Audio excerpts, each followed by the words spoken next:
All right, welcome to The Explainer. So if you watched WrestleMania last night, you know we have to talk about it. We are breaking down what might be one of the most methodical and, yeah, explosive wrestling storylines we've seen in a long, long time. And it all came to a head last night in Vegas. I mean, talk about calling your shot, right? Those were the champ's final words before the bell even rang. The house always wins, and I am the house.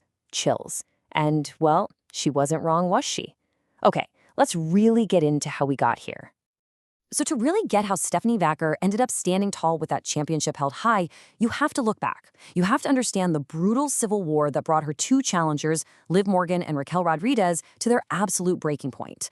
You know, this wasn't a sudden thing. It wasn't like a building just collapsed. No, this was a controlled demolition, planned piece by piece over 3 intense months. Okay, Section 1, Anatomy of a Power Struggle, the blueprints and the players. Look, this whole thing, this entire saga, it was only possible because of a massive shift in how these stories are even told. It's a whole new playbook. Yeah, and this right here, this is so fascinating because it basically lays out the new rules of the universe for wrestling fans. We've gone from, let's be honest, the sometimes chaotic variety era of Vince McMahon to this really methodical, almost MCU style of storytelling under Paul Levesque. And the big takeaway? Logic is king, and characters actually have memories. What happened last year, or shoot, even 4 years ago, it all matters now. It's all part of the canon. So, with these new rules in place, who were the major players on the board? Well, right at the heart of it all was the most dominant faction on Monday Night Raw, the Judgment Day. I mean, these guys and girls ran the show for years, but as we found out, they were completely rotting from the inside out. And you gotta understand, this group, they weren't some unified force. Not at all. It was a messy collection of giant egos and deep-seated insecurities. You had the masterful manipulator, Liv Morgan, pulling the strings, with her, let's call him what he is, a total heat magnet, Dominic Mysterio, by her side. I mean, that guy exists just to make you boo. And you can see all the cracks right here. Finn Balor's simmering jealousy, Raquel Rodriguez being just plain tired of being treated like hired muscle. The whole thing was a powder keg just waiting for a spark. And this whole conflict really boiled down to two polar opposites. On one side, you've got the champion, Stephanie Vacker, the pure wrestling ideal, totally stoic, la primera. She just lets her absolute dominance in the ring do all the talking for her.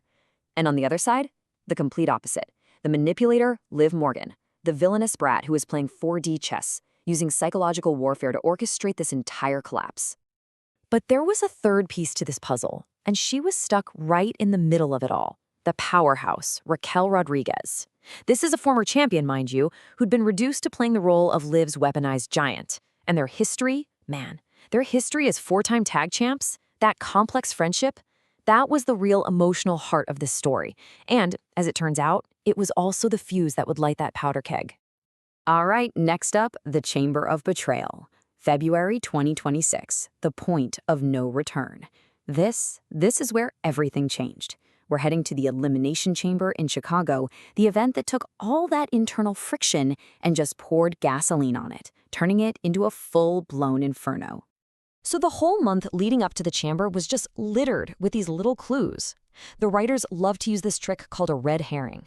They're these little moments that seem important, but might be there to throw you off the real story. Think about it. The miscommunication in that qualifier match, the arguments backstage, and the big one for me, that split-second shot of Raquel just eyeing the championship belt. All of it was designed to reward those of us paying close attention, building this incredible tension without just spelling it out for us. And the finish to the chamber match itself? Man, this is a perfect example of that new methodical style. It wasn't just a chaotic mess. It was a perfectly told 6-step story of pure betrayal. You have the final 3 in there. Ripley sets Liv up for her finisher, and Raquel has a clear shot to save her partner. But she waits for 3 seconds, just 3 crucial seconds. And that hesitation was everything. Ripley hits the move, but then Raquel takes Ripley out. But just as she's about to win, Dom trips the ref. And in that chaos, Liv uses a hidden pair of brass knuckles to knock Raquel out for the win. A tainted victory, a blatant betrayal. After that, a collision course for WrestleMania was the only possible outcome. And the fallout was just instant. The very next night, Raquel didn't come out screaming or looking for a fight. No, she just delivered this absolutely gut punch of a line. I didn't lose to you, Liv. I lost to the person you've become. Wow, that one sentence took this from just another wrestling feud to a genuine personal tragedy. So now we get to the Judgment Day Civil War, March 2026. The faction implodes. Because with the battle lines clearly drawn between Liv and Raquel, everybody else in the group had to pick a side. This wasn't just about two people anymore. This was a full-on civil war that was about to tear the whole house down. And here's the really critical part to get. As the fire between Liv and Raquel grew hotter and hotter, the men's side of the faction just fell apart. It completely dissolved. Finn Balor and JD McDonough, they officially turned on Liv and Dom.